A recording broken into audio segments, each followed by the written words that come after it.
Hey team, Connor here from HPA and welcome to another one of our webinars. So this week we're going to be talking about brake caliper upgrades. So we'll talk about why we would want to upgrade our brake calipers, the difference between the different types of brake calipers, and also what we need to consider when we're doing an upgrade like this before we go out and spend a bunch of money on brake calipers or blindly put something on our car that's not going to work. So brakes are one of the first things to give us issues when we go out on track with our vehicle or just with spirited driving for street cars as well. Basically, the factory brakes are just generally not designed for performance applications in most cases, and there's a lot of compromises there around comfort and cost and things like that. And oftentimes a lot of off-the-shelf big brake kits are not always the best, and that's absolutely not a blanket statement. There's many companies providing really great off-the-shelf big brake kits, but there's some that aren't that great as well. So it's just good to understand what you're purchasing and be able to dive in a little bit more armed with some knowledge to know that you're getting something that's quality. Also, in a lot of cases, if we're working on dedicated race cars that have been modified substantially from the stock configuration, these off-the-shelf big brake kits that were designed for a factory vehicle are no longer really ideal for our purposes. So it's good to be able to kind of spec something ourselves in those cases to make sure it's going to do the job we want. So first of all, let's just cover what brake calipers do, because it seems pretty simple, and really it is. They're basically converting hydraulic pressure in our brake lines and that displacement of the brake fluid to clamping force and also movement of our brake pads to clamp the pads against the disc, resulting in friction and brake torque and therefore slowing the vehicle. So it's a fairly basic job that the calipers do, but there's a lot of features of the brake caliper that have quite a big impact on their ability to do this job. So what we end up with is maybe two calipers that on the surface might seem quite similar, doing a completely different job in terms of efficiency of this. So first of all, next, what is good brakes? What makes good braking performance? And for one, we want our brakes to be balanced. So by this, I'm talking about the brake bias, the distribution of braking force from the front axle to the rear axle.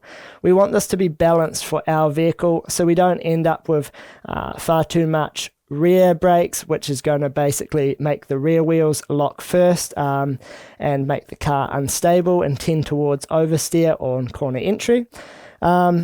But we don't want to also have massively oversized front brakes that also lock too easy and leave a lot of braking performance on the table. Another thing that we want with good brakes is for them to be controllable. So that really comes down to our modulation. We don't want brakes, again, that if we just with a light touch of the pedal, that's going to lock the wheels because we're way over braked on the vehicle. And at the same time, we don't want to be able to apply so much pressure that we can't get the car to slow at all. There's kind of a balance there with the pedal feel as well, but the modulation and being able to control and trust those brakes is a key thing to braking performance. And on that same note, reliability. So this is one of the key things with our brakes, is being able to rely on them lap after lap as we progress through the race. Obviously, we don't want any reliability issues with our brakes because that's going to probably result in a serious accident. Again, we want to be able to rely on them lap after lap, and that's going to do the most for driver confidence and be able to get the most out of the vehicle. After all of that, then I think it comes down to having powerful brakes. Once we've ticked all those boxes, then having powerful brakes is obviously going to be advantage to us, being able to brake later, but a lot of that actually comes down to the grip of the vehicle and generally isn't actually a result of the braking system. It's very rare for modern cars to actually need more brake power, especially we know this if we can go out and we can slam on the brakes and lock up the wheels, then power probably isn't going to be our issue. That's not always the case, of course. In a lot of older vehicles that we've modified, increased the power. if those vehicles had really small wheels and tyres from factory, and we've changed all that and it has a lot more grip, then the brakes generally are something that might need more power there. And yeah, if we have bigger wheels and room for bigger brakes, then sure, bigger brakes is more powerful brakes is going to be the answer in that case. But like I say, power by itself is generally not the problem. The problem really comes down to heat. And if we think about what our brakes do, it's essentially converting kinetic energy into heat energy, and then we need to dissipate that heat or get rid of that heat out of the system. So the factory brakes in the vehicle, they'll be able to stop the car great, maybe once, maybe twice, but repeated stops is really where it becomes an issue for most braking systems, especially for non-performance cars that are being used for performance applications. So, in regards to our calipers, what can we do to increase the heat capacity, I guess? Well, changing calipers can allow us to use bigger brake discs. The brake discs are really the thermal sink for the heat, so that is one of the main areas where we can get an advantage in thermal capacity. Motorsport calipers also have different seals and different pistons and internal components that are designed to hold up to the higher temperatures. So if we think about a basic factory caliper on a non-performance orientated car, the seals in that for the brake fluid are generally not going to be designed to handle the heat of motorsport. But in a motorsport caliper, they'll be made generally of a slightly different type of rubber and also be a lot thicker as well, so they have more thermal mass in themselves to be able to hold up to that heat. Another thing with calipers as well is the coatings. So I've got an example here, and this here is a Brembo caliper. We'll look over under the overhead here. This is a pretty massive 4-piston caliper, and I think this is off a Range Rover in this case. So obviously not a motorsport vehicle, but kind of a higher end, and they've wanted to kind of put a nice looking performance caliper on here. But you'll see that in this case this is painted or powder coated. But if we look at a dedicated motorsport caliper, which we have kind of 2 examples of here, we'll look at this one here. This is an AP Racing, and in this case this is actually hard anodized, and that is probably, it might seem kind of silly, but the finish of the powder coated or painted caliper basically will generally not handle the abuse of a track day or racing, but in a lot of cases this hard anodized finish will be able to handle. These cars have been through multiple race seasons, these brakes have been through multiple race seasons, and you can see that the surface finish is holding up pretty good. So even down to like the appearance or the surface finish of the caliper designed for motorsport use is designed to handle more heat as well. Outside of heat, there are a lot of other reasons we'd want to upgrade our calipers. One of the main ones being the stiffness of the caliper. So this is something that gets thrown around a lot, and when I first heard this years ago, I was kind of like, well, how much would the caliper stiffness really be felt by someone who wasn't a top tier driver? And I've since learnt that it is probably one of the most important things. So if we lack stiffness in the brake caliper, then what we're going to end up with is compliance issues. So basically what that means is as we press on the brake pedal, as that pressure is converted through the brake fluid to force at the caliper itself can flex, the upright can flex, the whole system can flex, and basically what that does is it takes away from that force that we're trying to transfer. We end up with less feedback through the brakes, and we also require force above and beyond what would be required with a perfectly stiff caliper to be able to transfer that into clamping force. So stiffness is a key one, and then moving on, unsprung weight is a word that you hear so commonly in motorsport, and basically if we have more unsprung weight, that's going to be detrimental to our grip, basically our suspension's ability to maintain the contact patch of the tyre and the road, which is kind of the be-all end-all of our grip. So being able to reduce the unsprung weight with certain calipers is also advantage as well. And on that note, well, generally we want to increase the size of our braking system, especially the brake discs. In this case, the thermal capacity and the ability to manage heat of increasing our brake disc is generally worth it in the trade-off to the more unsprung weight and rotating inertia as well. So that can kind of go a bit in both directions on the weight thing. More thermal mass is good, but for when we're not talking about braking, for grip, cornering, acceleration, things like that, it can also be beneficial to have less weight. The other thing, another reason we might want to upgrade our calipers is for the pads. So that's just as simple as what pads we're able to run in upgraded calipers. So generally we can run larger pads, and there's just a comment I wanted to make about this. If we jump over to here, in this case I have two brakes which were used on the same car. So this was our GT86, and you should be able to see here the distance between the piston, which is just in here, the surface of that where the pad would lay, and then the side of where the brake pads would sit here. The gap here running through the middle of the brake pad is very small. And in this case, on the endless unit, the Motorsport caliper, we can actually run a much thicker pad there as well. And that there is also great for thermal capacity of the pad, and also the wear. And another thing to consider here, if we look, the size of the pad here is naturally, or you can see that it's a lot larger than that of the factory unit.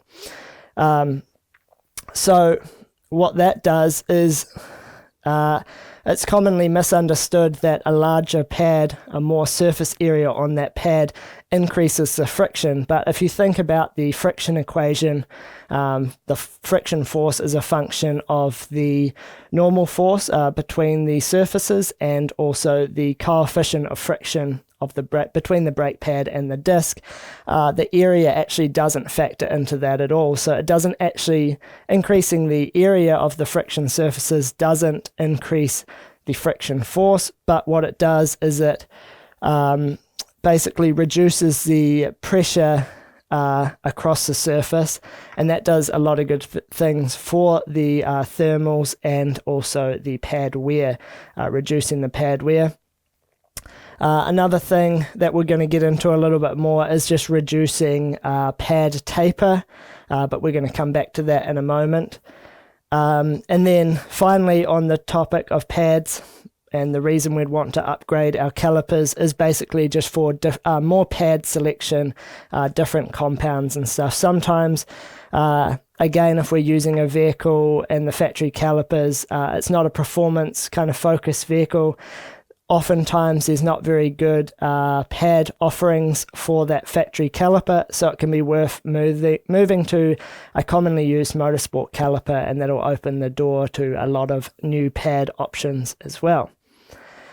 So moving on from there, the number of pistons, and that's another kind of area that has some common misconceptions around it.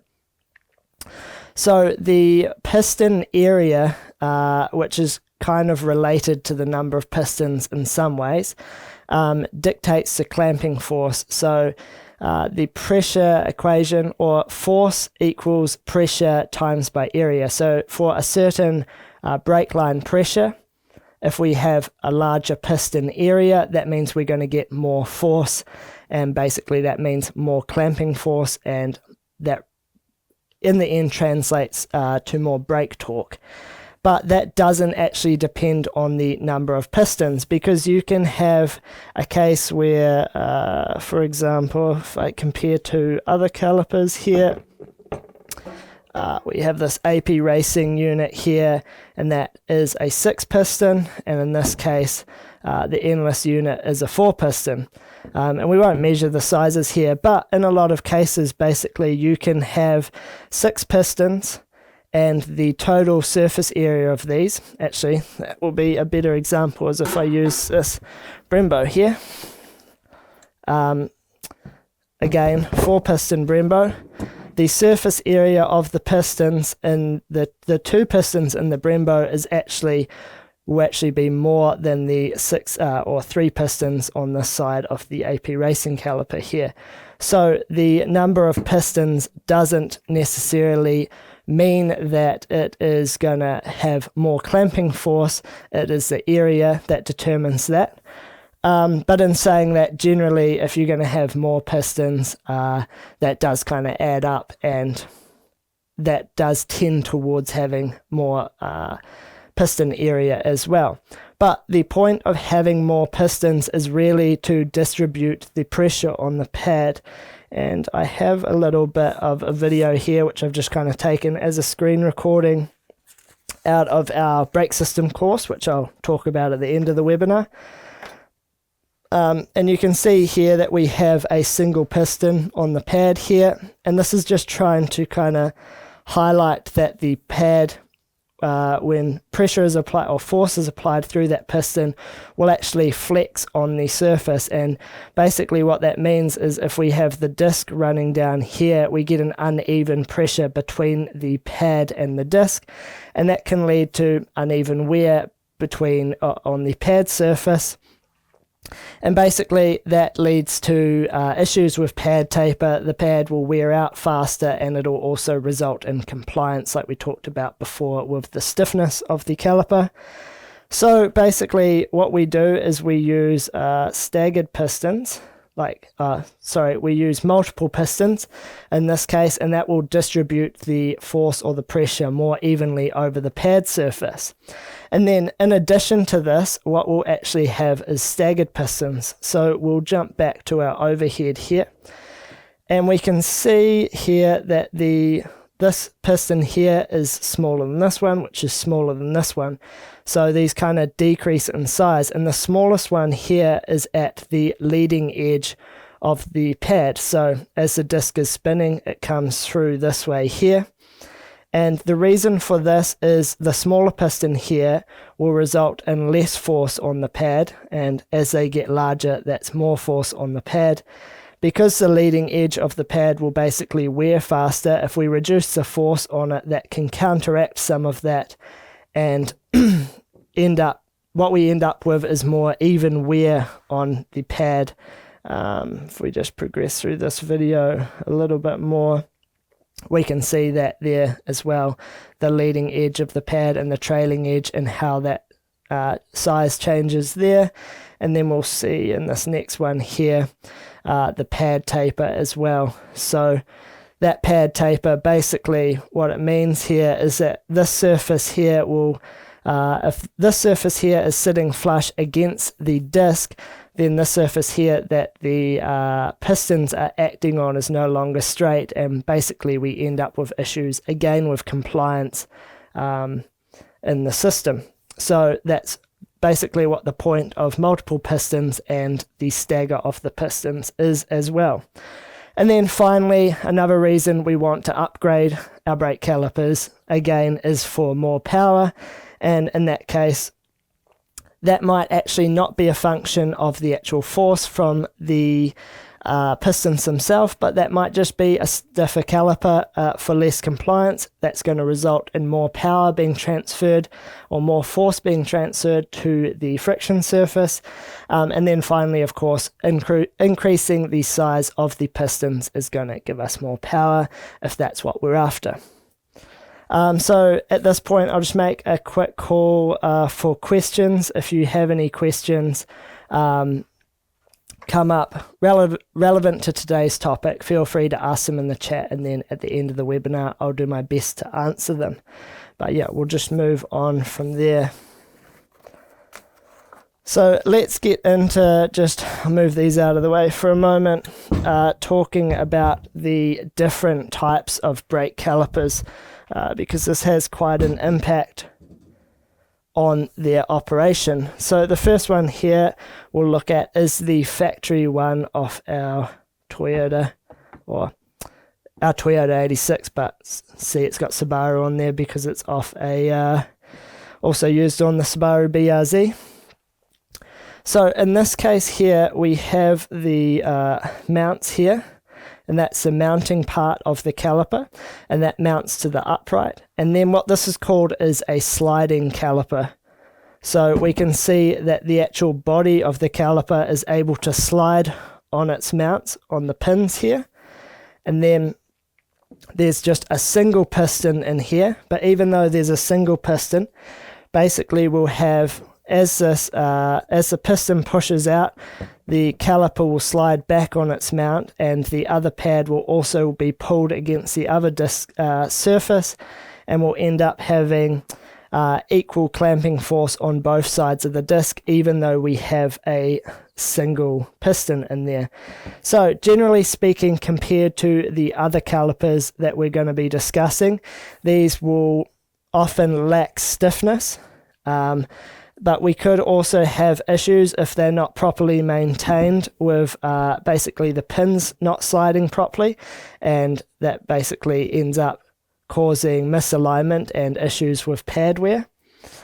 They can also be heavy because generally they are designed with compromises in mind around cost and manufacturing, and that often results in kind of increased weight, which is basically unnecessary, unsprung weight. And also, if you look at them, in most cases, they generally just don't look very nice, and that's something to consider as well. So we'll just leave this here for a moment, and we'll move on back to our AP Racing caliper. So this is the next type that we're going to discuss. And this is what's called, we have quite a few examples of this here, a fixed caliper. So in this case, the entire body of the caliper is fixed to basically effectively become one piece. So this mounts through these here to the upright, and the whole body is fixed in one position. And then we have pistons on each side of the caliper that oppose each other. Generally speaking, this is a lot stiffer than the sliding option, and it's not as prone to the kind of issues with the pins sticking as well.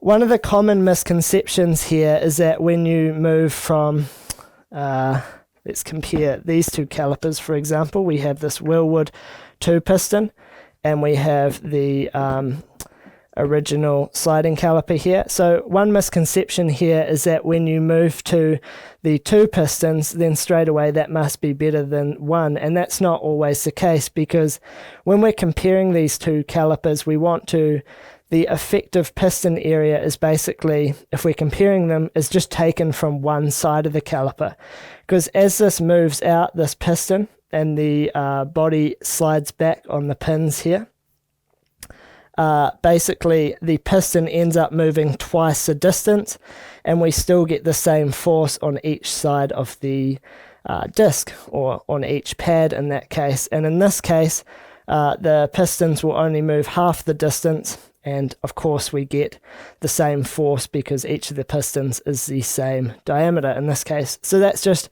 a misconception that this must give more force. It really, again, just comes down to comparing the piston area on one side of the caliper to the other, or to between the two calipers, essentially. You can either half the piston area here and just calculate it on one side, or you could take this and double that piston area and compare it to the entire or the sum of both pistons on that side. So that's just something to consider when comparing the hydraulic, or the force that you'd get, the clamping force that you'd get out of the calipers. So moving on, we'll just compare, we've got our AP Racing one here. So this is actually a fixed caliper, but it is a multi-piece caliper, and we'll just ignore the bridge here for a moment, and you'll see that there's a split line kind of down the middle here between the two halves, and then they are fixed with this hardware through here. So the alternative to that is what we've got here with our endless caliper. So this is the AP Racing Pro 5000R series, and this is an endless mono 4 in this case, 4 obviously being for 4 pistons, and mono being for the monoblock. So in this case, the caliper is made from a single piece of material. And generally speaking, what that means is that well, it's hard to apply a blanket statement here, but essentially a monoblock caliper is going to be stiffer than a multi-piece caliper if they're the same weight, but if they are the same stiffness, then you can also say that the monoblock caliper will be lighter. And of course, there's a lot of factors that compare into that as well, like the company producing it, the quality of their work and their design and things like that. But generally, as a kind of rule of thumb here, you can say that a monoblock caliper is going to be stiffer and or lighter than a multi-piece caliper. But again, there's a lot more that goes into that. So that's just kind of a rough kind of rule that you can follow for that. So we'll just move on now to... I just wanted to compare one last thing here. I have this quite dated Wilwood caliper here. And of course, all of this comparison is not between the actual brands. These are just calipers that we had, and these don't fit into the same market as each other. And there's lots of models and offerings from each of these brands that are more competitive with each other. This is just what we've got to show. So this is actually a very old Wilwood caliper. I think it's from about the 90s. 4-piston fixed caliper. And as you can see, if you compare this to this much newer AP Racing caliper here, they're both fixed multi-piece calipers, but you can kind of see the area between where the two halves is fixed together on the Wilwood is just fixed with these kind of spaces here, whereas the AP Racing unit has a solid kind of piece where it bolts together. And generally, like, you could understand that the AP Racing unit is going to be significantly stiffer than this one here. But if I pick them both up, well, in this case, I think the Wilwood is slightly lighter. So it really just depends on what application you're going to be using them for. So that moves us on to our next topic of discussion, being the application. So we need to consider when we're purchasing or looking at changing or upgrading our calipers, what we really need. And this is going to depend on what we're using the car for. Is it a street car? Is it endurance racing, time attack, rally, for example? And then also we need to consider what our budget is going to be, because something like the endless monoblock caliper over there, that's a very expensive caliper, and we might not benefit from the extra stiffness or unsprung weight or reduction in unsprung weight that we get from that. If we really don't need it, that might not be worth spending that extra money on. But in some cases, if we're using, if it's an endurance car, for example, at top tier, then we might benefit from that. It really depends on the vehicle. Another thing to consider is the wheel clearance. So the big Brembo off the Range Rover over there isn't going to fit on something like a Honda CRX. This is the AP Racing caliper off our Honda CRX in this case, but this wouldn't fit under a 15-inch wheel. We're actually running 17-inch wheels on the Honda CRX. So another thing to consider is what size wheels you're running, and the disc diameter will play a big part in that as well. We also need to consider the features of the caliper as well. So again, I'll get the endless one up here, and we can compare these two calipers because they're kind of the most similar in this case. So one of the features of the AP Racing caliper here is the removable bridge. So basically we can undo this hardware here, pull the bridge out, and then we can pull the pads straight out the back of the caliper, which makes changing the pads very easy. But you'll notice on the endless monoblock here, and not all monoblocks are like this, some will still have a removable bridge, but we have this fixed bridge across the middle. And that's been done in this case for extra stiffness and weight as well, keeping that in mind. And that basically just means to change the pads in this caliper, we need to remove this off the vehicle, then change the pads and put it back on. And that might not be an issue depending on what you're using the caliper for. In our case, we use it for endurance racing, but the longest races that this car sees with this caliper on is 3 hours. And in that time, we don't need to, actually 1 hour, sorry. In that time, we actually don't need to do any pad changes. We can change between sessions or rounds if we need to. But in some longer endurance racing series that run for 24 hours, it's common for them to have to change pads during the race. And in that case, a removable bridge would be a big advantage. But also at the very top tier endurance racing, they will completely remove the caliper and bolt on another one that has new pads in it, and they'll have dry brakes on the brake lines and things like that to allow for that as well. So again, these aren't blanket statements that apply to everything.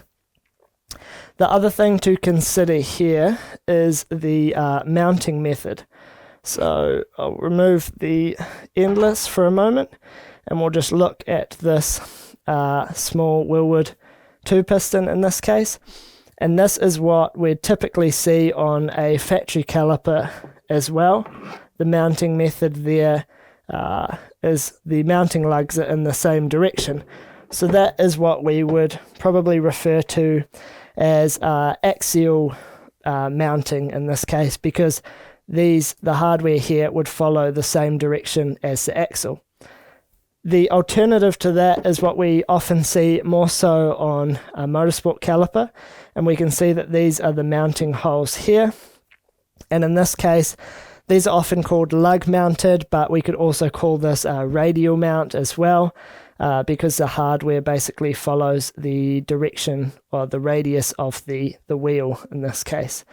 So in this case, like the AP Racing caliper here and the endless both have the radial or lug mount style, and you can see the endless there has been adapted with this bracket to mount onto the factory upright, which is designed for that axial mount. And our older Wilwood caliper here has those more factory style axial mounts, and the Brembo back there as well has the axial mounts as well. And there's really not too much of a difference between them. One's not necessarily better than the other. It comes down to a lot of things like the vehicle it's designed to work with. It's just good to understand what you're buying and have a plan in mind if you're going to have to make that adapter bracket, that you'll actually be able to achieve that depending on what mounting style that you buy. Because, you don't want to buy something and then realize that you're not going to have room or be able to create the right shape bracket, basically.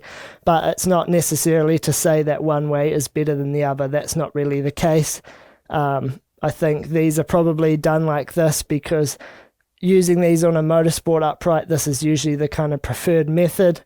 Makes the bracket a little bit easier to design, and then also in terms of manufacturing, you could probably understand why this reduces the amount of material used compared to something like that.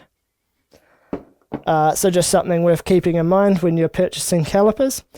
Other features that we might consider is the likes of anti-knockback springs. So these are little springs behind the pistons, and they basically just prevent the pistons being knocked back by run-out issues in the disc.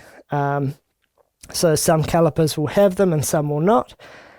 Just another feature depending on the application if you need them.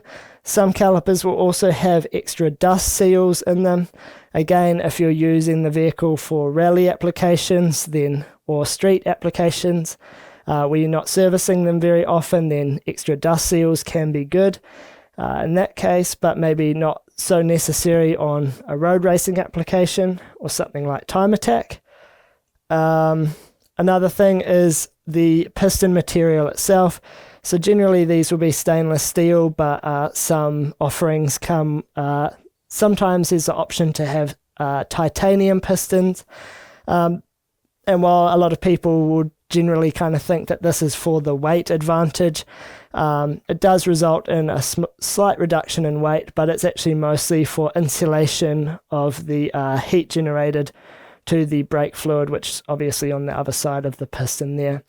And in extreme cases, there are other features of the caliper, like the water cooling, for example. That's a feature that Alcon had in their rally calipers, but generally speaking, you're not really going to see that unless you're looking for that. And I think that was going to be used, or was used very slightly in WRC, and then it was banned after that. But it is still an option to buy calipers with water cooling in them as well. And then next, what we're going to move on to is just talking again about the number of pistons and the area of the pistons as well, and the effect that that has on our bias and our pedal feel. So we'll get into that in just a moment, but first I just wanted to make a call again for any questions that you might have. I'll get on to answering those in a moment, so if you've got anything come up, just drop that in the chat and I'll do my best to answer it. I'll just have a quick drink of water, one moment.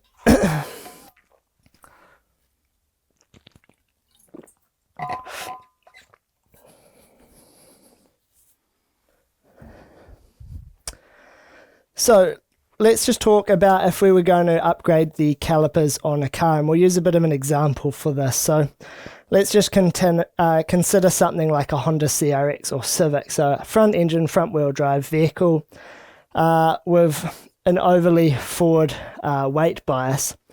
And let's also assume, just to keep things simple, that there's no considerable aero on the vehicle that's changing our braking targets, I guess. And let's say that these vehicles, I think, come on 14-inch wheels, and maybe we've increased the size of the wheels to 15 or 16 inches, so we have more space to use a larger disc there, or larger brakes if we want to. And we're also using grippier tires in the factory setup, and basically what that means is if we have more grip available, we can brake harder and we can shift more weight onto the front of the vehicle. The more weight we transfer to the front of the vehicle, the more we want our bias to be forward on the vehicle, so the front brakes are doing more of the work compared to the rear, basically. So in this case, let's say we want to retain the current bias, or maybe make a shift forward slightly, and we want to make the change to a better caliper that's stiffer and has just a generally better caliper with maybe some more features around the Motorsport, like increased thermal capacity, and maybe at the same time we're moving to a larger disc as well to allow for more thermal capacity. So if we took the route of just blindly using larger calipers with more piston area and a bigger disc, then what we could end up with is an overly front bias. And this is generally safe because this means that our front wheels will lock first rather than our rears. So it'll promote understeer, which is a lot more stable than oversteer. But we're leaving a lot of performance on the table. Also, if we massively oversize our brakes and keep our master cylinders the same, then it's very easy to lock the brakes quickly. And at the same time, if we have more piston area, but again, we keep our master cylinders the same, we need to displace more fluid, so we end up with more movement of the master cylinders and therefore the pedal, and we get a long pedal. If we're using a Motorsport style pedal box here with dual master cylinders, and now all of a sudden the front master cylinder moves through a lot more travel than the rear, this can lead to issues with bias migration as well. And basically none of this is what we talked about as our idea of good brakes at the start of the webinar. So what we should be thinking about instead is first understanding the brake torque of our current setup, for example. And I'll just move this out of the way and just get a piece of paper here so we can kind of draw a little bit of a picture.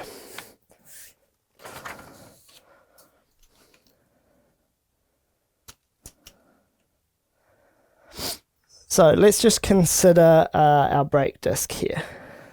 So that's the center of the wheel, and then we have the hat, and then our friction surface here. And then we have our pad on the surface there. And the caliper is naturally over top of that.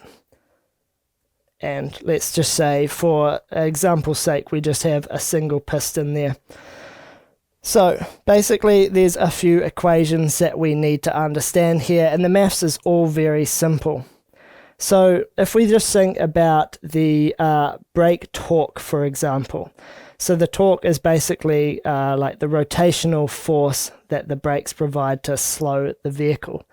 And in this case, our torque, sorry, it's not a great pen, equals the force here that we get, friction force from the pad,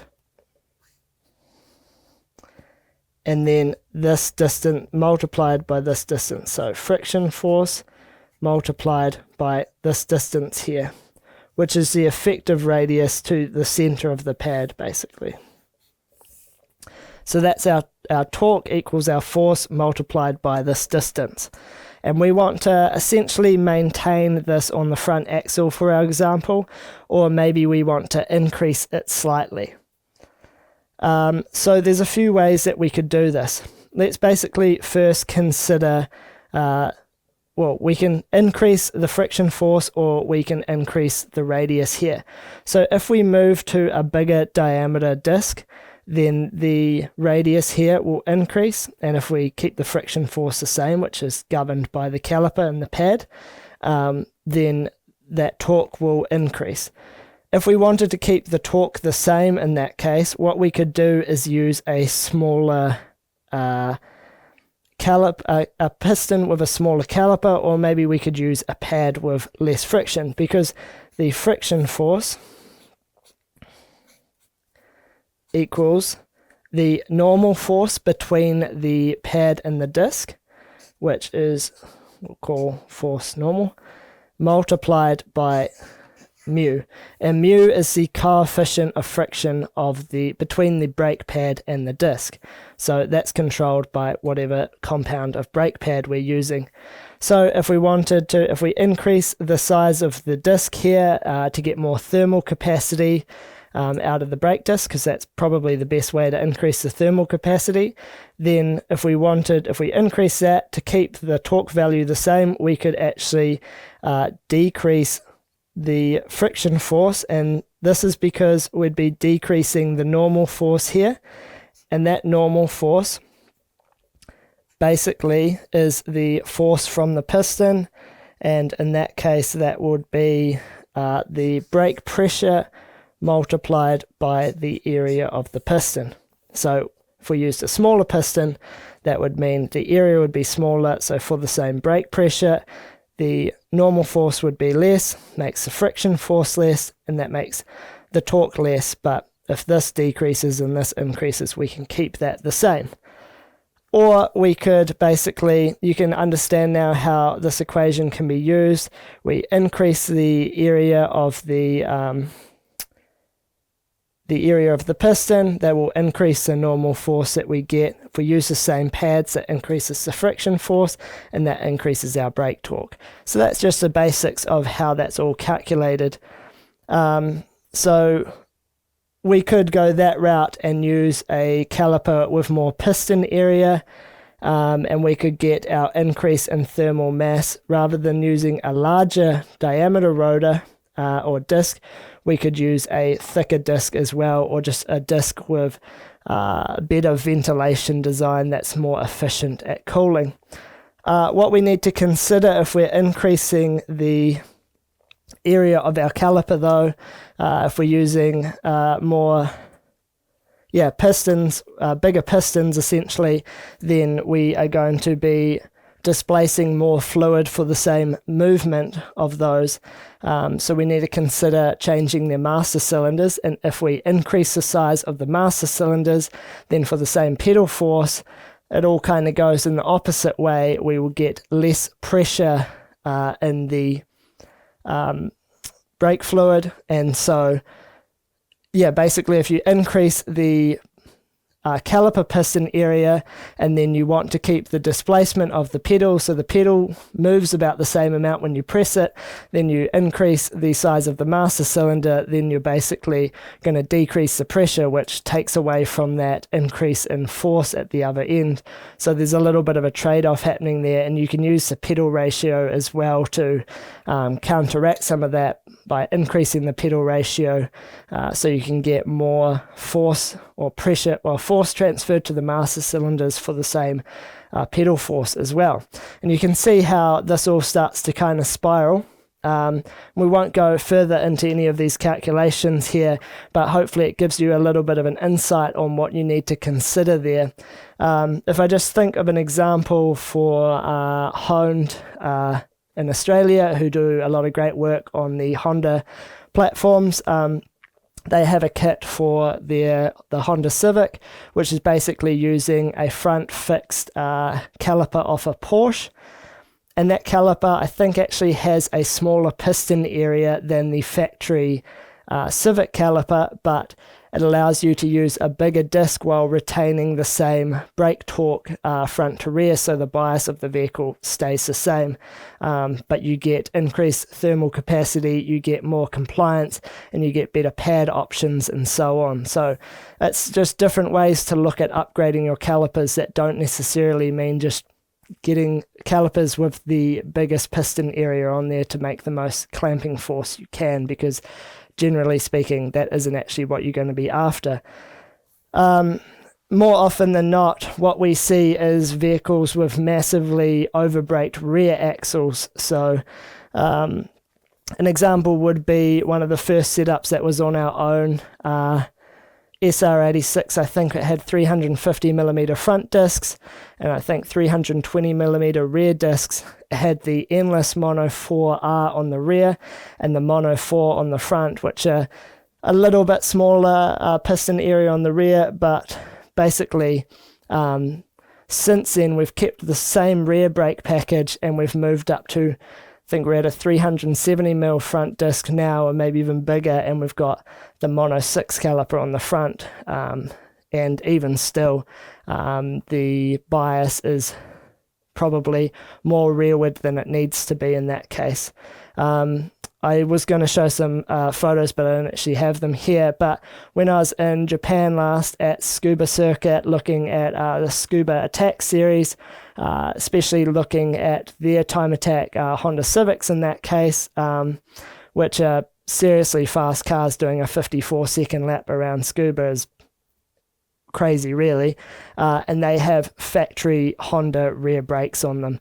And they have upgraded front calipers to endless or spoon calipers or whatever it is, but they're just keeping the factory rear brakes on them. And also looking at the likes of the ASM, I think Honda S2000, in that case, that's got a single piston rear caliper on it. So you can see in a lot of examples that most vehicles don't need anywhere near as much rear brakes as people tend to think. But if you look at the likes of a GT3 Porsche, for example, with a big rear wing and a lot of rear weight bias anyway, you'll notice that the rear brakes in those cases are quite a lot bigger. But again, it's just considering the application of the vehicle and that specific vehicle as well. So on that note, I'll get Geordie to drop a link to our brake system design and optimization course into the chat. And if you're more interested in learning more about this and actually doing these calculations, and as part of that course, we also have a brake system calculator spreadsheet that we've developed to do a lot of this hard work for you. I'd recommend checking that course out. But with that, I'll just get into some of the questions that we have here.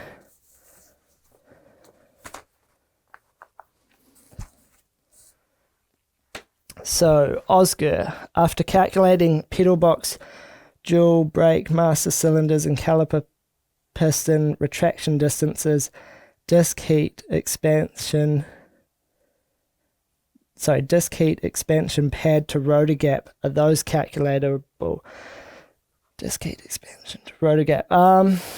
Yeah, that's a little bit tricky, calculating the actual how much the disc is going to grow, I guess you're saying. Disk heat expansion pad to rotor gap, are those calculatable?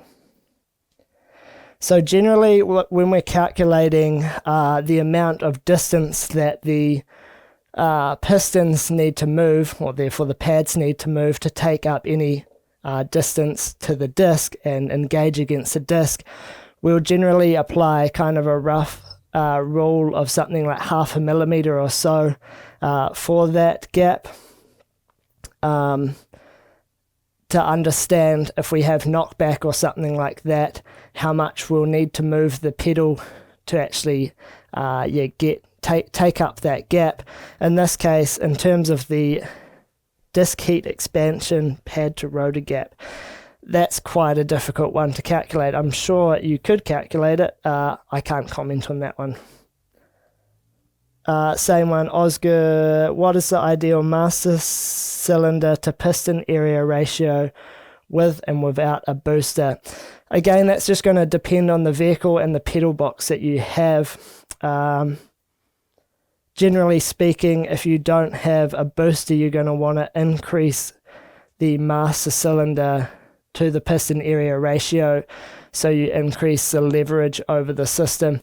And the leverage is, you basically want to match that leverage to whatever bias you're targeting once you've transferred that weight. So let's say you are braking at 1.2 Gs or something, and you have a distribution of front weight distribution of 55% in your vehicle, and then after you've transferred that weight, depending on your center of gravity, height, your wheelbase, things like that, you've transferred and you now have 70% of the weight on the front axle compared to the rear axle, then you can target having something like a 70% of the hydraulic leverage on the front circuit compared to the rear, and that will basically help you keep your master cylinder to piston area size in check and be a decent starting point anyway. But again, it just depends on the vehicle. What I'd recommend is checking out our brake system course for that, and using our calculator in that case will help you with a lot of these calculations. Clayton, can I add more rear bias to a C706 Corvette time attack car with pads only on the OEM iron brake system? Yeah, definitely you can add more rear bias with the pads only. Just increasing the coefficient of friction of the rear pad is going to be do exactly what you're talking about. If we just look back over the overhead here, then increasing that value there, which is mu, will increase the friction force, and then you're increasing the torque. And if you're just doing that on your rear axle relative to your front axle, then that is going to increase the rear bias, just like you said. Another thing that you might want to consider there is the coefficient of friction of the brake pad actually changes with heat. So generally this is a technique that's being used, is using a rear pad that has a high initial bite. So as the heat is cold, as you first hit the brake pedal, the friction of the rear brake pad is basically higher relative to the front, or this is all relative, of course, and then as you progress through the stop and heat comes into it, the friction will basically taper off, and that can change the characteristics of the vehicle, so change the bias actually through the braking application. So if you think about, as you first hit the brakes, the car hasn't pitched forward yet, so the rear tyres are still loaded, so you can make more use of having more rear bias in that case. So it's just something else, another kind of layer to consider is how the brake bias or the controlled by the pad coefficient of friction and the pad compound changes throughout the stop. Pratha mesh. How to check if your sliding caliper pins are faulty. So really, it might be an issue there of just having the car on axle stands and unbolting or taking the front wheel off the car and having someone else just apply the brakes and looking at the actuation of them. Past that, you can obviously take them off, pull them apart and use some grease, and specifically I think you want to use brake caliper grease. That's not going to, and keep that away from your pad and your disc surfaces obviously, but that is how they're maintained, just to make sure that there's no issues there with them sliding. So that would be a good place to start. Le Volvo, are there any other differences, I assume? Are there any other differences between an internally and externally connected caliper sides, besides just how they're connected? So I think what you mean here in this case, if we look at this Wilwood one, we have this external bridge here going across the part, and this one here, our AP Racing one, in this case we'll have internal plumbing. Basically, I think there'll be a passage through here and there'll be O-ring seals between the clamping surfaces. In this case, basically it comes down to manufacturability for the the manufacturer of the caliper. If they do it like this, then you can have, it kind of depends on the orientation that the caliper will be mounted in, but in this case, if it's like this, then you can just change this over and then the caliper can be mounted the other way up, in this case with the bleed nipples at the top, so it just allows them for a little bit more flexibility, and it's one of the ways that they take cost out of a product as well. In this case for the AP Racing one here, that has internal passages, it doesn't matter so much because this has staggered pistons, which means it will be directional anyway and it can only be fitted to one side of the vehicle. But they still, in this case, have the two bleed nipples, depending on if it'll be mounted in front of the front axle or behind the axle. You can still have those two there. So I would say there's no real main performance advantage to it. I think it would be beneficial to not have it in a lot of cases, especially for rally or something like that, where you get gravel sucked up inside the wheel and you could damage the bridge here. It would be beneficial not to have it, but I think that probably comes down to some of the cost involved in moving to a caliper like this too. But I mean, if you look at our Endless Mono 4 here as well, that has the bridge here externally plumbed, so I don't think there's probably too much issues with having that external past the manufacturability and things like that.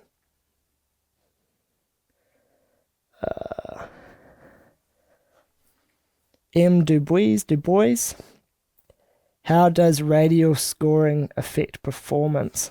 Radial scoring, I'm not sure, I can't comment on that one, sorry, I'm not 100% sure what you're talking about.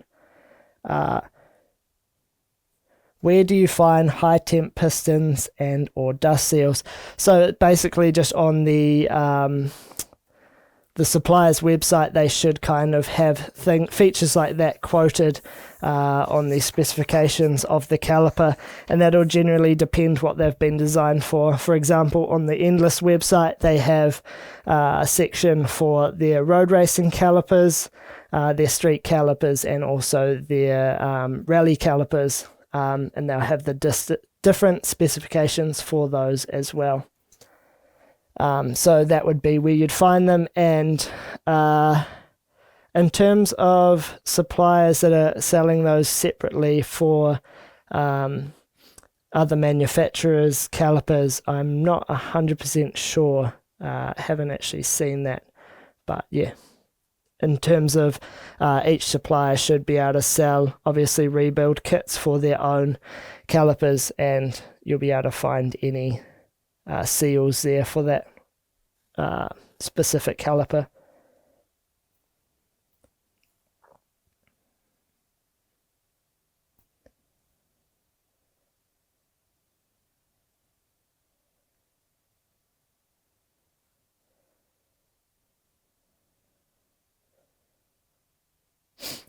So world's first, do you set the brake bias before or after you set your suspension stiffness?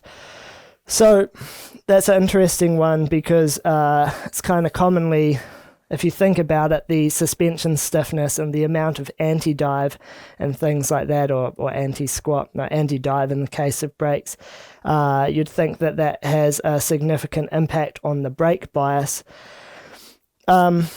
The brake bias is more of a function on the how do you put this, the steady state weight transfer. So yes, you're right, the suspension stiffness and things like anti-dive affect the brake bias as you're transitioning onto the brakes, but once you're on the brakes and the car is stopping at that kind of constant G-force, that is more where you set the brake bias.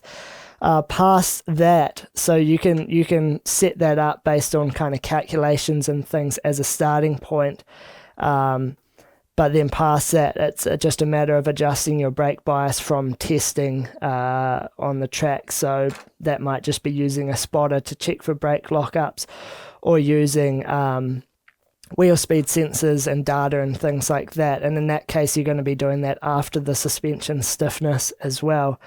And then the actual transient brake bias is, like I said before, think about how the coefficient of friction of the pad front to rear changes, and therefore the brake torque changes throughout the stop. That more comes down to things like suspension stiffness during that weight transfer, and things like anti-dive as well. So in response to your question, then I think you'd set the brake bias. You set the main brake bias kind of before, and that's based on the steady state, but then you can tailor that a little bit to how you want the car to react as you apply the brakes as well, and that'll kind of be set after the suspension stiffness. But yeah, there's a lot more that goes into it there with adjusting the compression and rebound damping as well, the rebound on the rear axle and the compression on the front as you apply the brakes. So, Prathamesh, does the location of the caliper change the center of gravity of the vehicle? This is something I've looked into a little bit recently about the position of the caliper, and generally we don't have an upright here. Oh, we do actually. So this is a suspension upright off an S14, and you'll see, generally speaking, that the caliper mounting tabs here are just going to be on the opposite side to the steering knuckle, basically just for serviceability, to keep those two out of the way of each other. Generally though, what we're going to want to do is have the brake caliper sitting in a somewhat vertical position here, and usually the manufacturers specify anything from between plus or minus 15 degrees or so, and that's just for bleedability, so to make sure when you bleed the calipers you can remove any air bubbles out of the top bleed nipple there. In terms of having that mounted lower, then yes, there is unsprung weight lateral load transfer as well that goes on. It would be beneficial to have it further closer to the bottom, but it's getting pretty kind of diminishing returns, I'd say, at that point. I would consider first mounting it where it makes sense to make the most tidy bracket that is going to also give you the most stiffness before I'd consider lowering the center of gravity. So there's other things to consider there as well. But if you do have the choice, all other things being equal, then having it lower would be better. But then you also need to consider, depending on the application, that having it lower down and depending on the position of it and the offset of your wheels and things like that is going to have an influence on things like the exposure to debris and things like that as well. So a lot of things to consider there.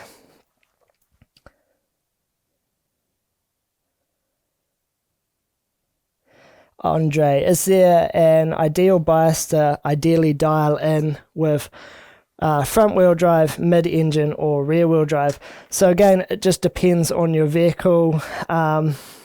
Typically, and it depends on what type of tires you're using and the amount of load you're transferring, and but a lot of it comes down to with the amount of load you're transferring, so the deceleration that your vehicle can manage, and that depends on the tires, and the kind of static weight distribution of the vehicle.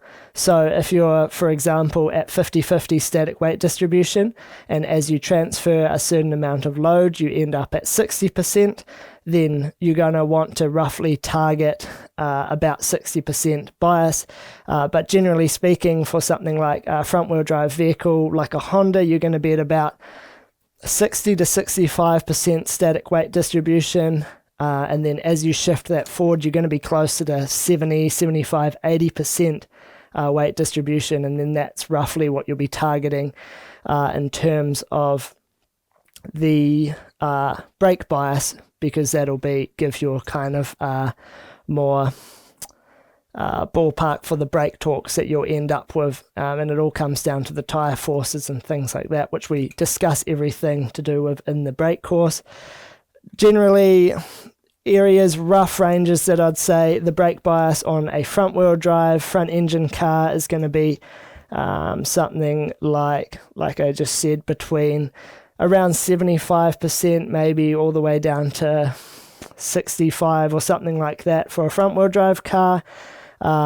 Something rear wheel drive, front engine might be closer to 60%, but it really depends on how far forward you're shifting that way. It's probably closer to 70% still for rear wheel drive cars, and something mid engine or rear engine you could be shifting back. But even if you look at something like a GT3 Porsche, like I said before, with a lot of weight over the rear and rear aero and things like that, they still have a larger front braking package than the rear, but it gets closer and closer as you shift that weight further back. But it could be all the way up to something like 80% even for front wheel drive car. Just got one more question here. So Frank, hi, just a question on your turbo manifold. Although you go through the effort to build a bespoke manifold, why did you not try to balance the port lamps? I assume the runner lamps. I understand this is a turbo application. So yeah, absolutely. Ideal world, you'd balance so it was all equal length. In this case, there's just not room for that, which is basically what prompted it to be a bit bespoke manifold in that case. And you could, You could increase the length of all the runners in that case, but I think the gains that you'd get out of that were kind of outweighed in this case by the packaging, because you'd basically have to have it all coming forward to the front of the engine. But yeah, if you had the ability to balance them, it would be better. I completely agree. The other thing that you'd have to consider by changing that whole shape of it would be things like wastegate priority, and just the if you're changing the length of the runners and their orientation, then how that actually flows into the flange might not be best for like wastegate priority and things like boost control. In this case, like all of those things were definitely considered, but it's always just a way off. And at the end of the day, when you're talking about a Volvo, that'll be, it could possibly make good power, but generally speaking, it's just a street car in this case. And a very old dated engine, it's just not really a motorsport application. Then doing that to increase the efficiency by a couple of percent at the expense of a lot more material. That's probably the other thing I didn't talk about with this.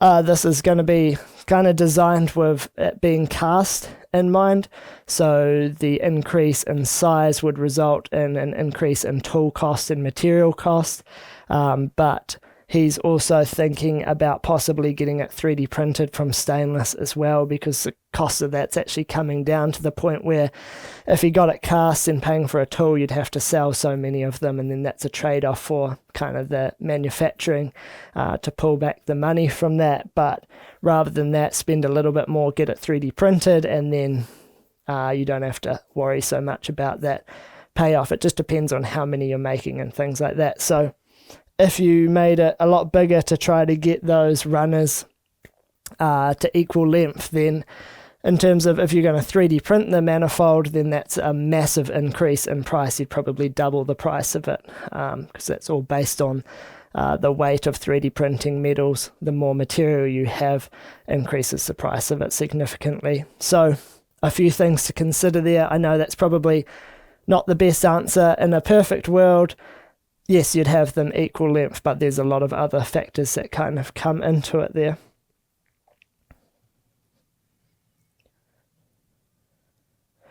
All right, that looks like the end of those questions, so I'll just wrap that up there. Again, if you're interested in learning more about brake calipers, braking systems in general, I'd recommend checking out our brake course, which I think Geordie would have dropped the link to in the chat. So go check that out, and we've got a lot in there on doing the calculations and the actual calculator to help you with that. More things like practical skills, even just bleeding the braking system, and taking measurements on temperature and being able to analyze the system and really understand what's going on. So I'll wrap that up there, and we'll be back next week with another webinar. So thanks for watching. That was just a taste of what we put on every week for our HPA Gold members. Our Gold members are able to watch these live and ask questions and get answers while we're presenting. After the webinars have been hosted live, they're added to our webinar archive, where our Gold members can watch them at their own leisure. We currently have over 380 hours of existing webinar content covering topics on engine building, engine tuning, wiring, suspension and car setup, fabrication and CAD.